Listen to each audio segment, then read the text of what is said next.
మద్గురుదేవులు శ్రీ లక్ష్మీదేవి సమేత అభయానంద స్వామి వారి పాద పద్మములకు ప్రణమిల్లుతూ శుద్ధ నిర్గుణ పరతత్వ బోధామృత కందార్థ దరువులు పరిపూర్ణ బోధ 8.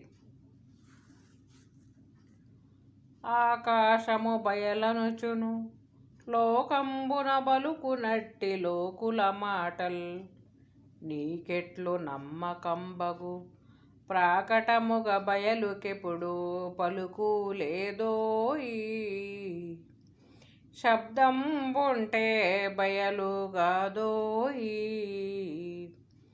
ఆకాశమనగాని వరయు శూన్యం బాధే ఆకాశమనగాని వరయు శూన్యం బాధే నీకాత్మాయ లోకంబులై వెలసే జోకతోయి బట్ట బయలును శూన్యమని అనరాదు ఎప్పుడు ఏకమే నిలచున్న ఎట్టి పరిపూర్ణంబులోన పలుకు లేదోయి శబ్దం బుంటే బయలుగాదోయి.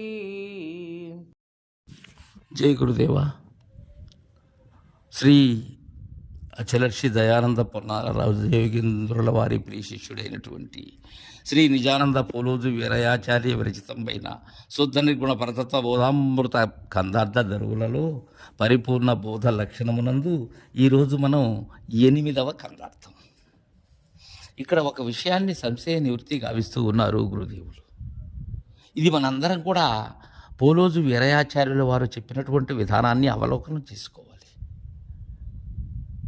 మనలో ఉన్న గురువుని మేల్కొల్ప చేసి ఈ విచారణ ఏదైతే ఉన్నదో ఈ బోధ దృఢీకరణం చెందాలి. ఎలా అంటే ఆకాశము బయలనుచును లోకమ్మున బలుకునట్టి లోకుల మాటల్ నీకెట్లు నమ్మకంబగు. ఆకాశం అన్నిటికీ అవకాశం ఇస్తూ ఉన్నది. గగన సదృశ్యం అంటారు అద్వైత శ్లోకాల్లో. ఆకాశం బయలాంశమే ఆకాశం. ఎందుకని? శూన్యమైనటువంటిది, ఆత్మస్వరూపమైనటువంటిది, ఆత్మకు ప్రతిబింబమైనటువంటిది, మిగిలిన 4 భూతములకు అవకాశం ఇచ్చినటువంటిది, ఏకాక్షరమైనటువంటి ప్రణవాక్షరమైనటువంటిది, శబ్ద గుణముతో ఉన్నది. దానిని అందరూ కూడా బయలు అంటున్నారు మిగిలినటువంటి వారు. ఎందుకని? ఆ ప్రణవనాదమే బయలని. అదే సగుణ నిర్గుణ బ్రహ్మమని, ఆ ఆకాశాన్నే బయలని అంటున్నారు. ప్రారంభంలో కొందరు గురువులు ఈ ఆకాశాన్నే బయలుగా దర్శింపజేస్తారు. అది లోకుల మాటలు నాయన. నీకెట్లు నమ్మకం అవుతాయి? అది ఎలా ఉంటుందంటే శిష్య బాగా గమనించు. పగులు తెల్లగా ఉంటుంది, రాత్రులు నల్లగా ఉంటుంది. బయలు అలాంటిది కాదు. అది ఒకప్పుడు లేకపోయేటువంటిది శూన్యాంశం ఆకాశం. సర్వశూన్యమైనటువంటిది పరిపూర్ణం. అది శూన్యం అయ్యేది కాదది. శూన్యం అంటే ఒకప్పుడు ఉండి మరలా లేకపోయేదాన్ని శూన్యమైంది అంటారు. అలాంటిది కాదది.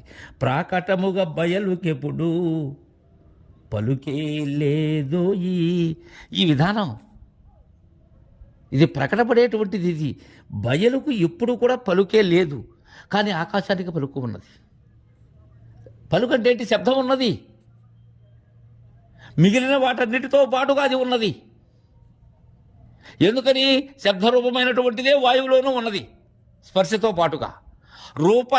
రూపమైనటువంటి దానిలో ఈ శబ్దస్పర్శ రూపములు 3 ఉన్నాయి. దానిలోనూ శబ్దం ఉన్నది. శబ్దస్పర్శ రూపరసములు అయినటువంటి జలములోనూ శబ్దం ఉన్నది, పలుకున్నది. శబ్దస్పర్శ రూపరసగంధాదుల్లో ఉండబడేటువంటి భూమిలోనూ శబ్దం ఉన్నది. ఇదన్నిటిలో ఉన్నది ఇది. కానీ బయలుకెప్పుడు పలుకే లేదోయి. శబ్దం ఉంటే బయలు కాదోయి. శబ్దం ఉన్నట్లయితే అది బయలు ఎలా అవుతుంది? అది నాద బ్రహ్మం అవుతుంది. అంతేకాని పరిపూర్ణ బ్రహ్మం ఎలా అవుతుంది? అది మరలా పరిపూర్ణ పరబ్రహ్మము అని కూడా అనకూడదు దాన్ని. అది పరిపూర్ణమే, అది బట్టబయలే, అది అచలమే, అది భూమ. ఆకాశమనగా నీ వరయు శూన్యం బాధే, నీకాత్మయై లోకంబులై వెలసే. ఆకాశం అంటే నీవు చూసినట్లయితే అది శూన్యం నాయన. అవకాశం ఇచ్చేటువంటిది ఆకాశం. నీ శిరో పైభాగమున ఉన్నది ఆకాశం. ఉన్న ఆత్మకు ఆవరణమైనది ఆకాశం. సునీల వర్ణముతో కళలు కొలిపేటువంటి బిందువుకు జనన స్థానమే ఆకాశం.